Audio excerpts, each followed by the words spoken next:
શહેરામાં ભાજપની બે મુસ્લિમ મહિલા ઉમેદવારો બિનહરીફ વિજેતા બનતા આજે શહેરામાં કેસરીયો લહેરાયો છે.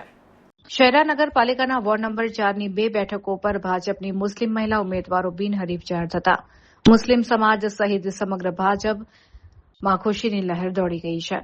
વોર્ડ નંબર 4માંથી ભાજપના ચિહ્નો પર ચૂંટણી લડી રહેલા બે મહિલા ઉમેદવારો હાજરા બીબી અબ્દુલ રહેમાન જાડા અને આમીના બીબી મોહમ્મદ શેખ સામે કોઈપણ વિપક્ષી ઉમેદવારે ઉમેદવારી ન નોંધાવતા અથવા ફોર્મ પરત ખેંચાતા તેઓ બંને બિનહરીફ ચૂંટાઈ આવ્યા છે.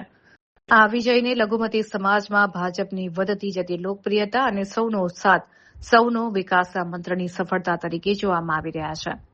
શહેરા નગરપાલિકાની કુલ 28 બેઠકોમાંથી અત્યાર સુધીમાં 15 બેઠકો પર ભાજપના ઉમેદવારો બિનહરીફ ચૂંટાઈ આવ્યા છે.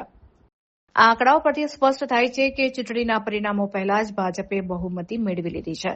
15 બેઠકો બિનહરીફ થતાં પક્ષના કાર્યકરોમાં ભારે ઉત્સાહ જોવા મળી રહ્યો છે અને ઠેર ઠેર ફટાકડા ફોડી વિજય ઉત્સવ મનાવવામાં આવી રહ્યો છે.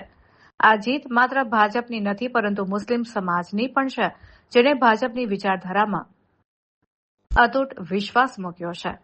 નગરપાલિકામાં હજુ મતદાન પ્રક્રિયા બાકી હોવા છતાં અડધાથી વધુ બેઠકો પર વિજય પ્રાપ્ત કરી ભાજપે શહેરામાં પોતાની મજબૂત પકડ સાબિત કરી દીધી છે.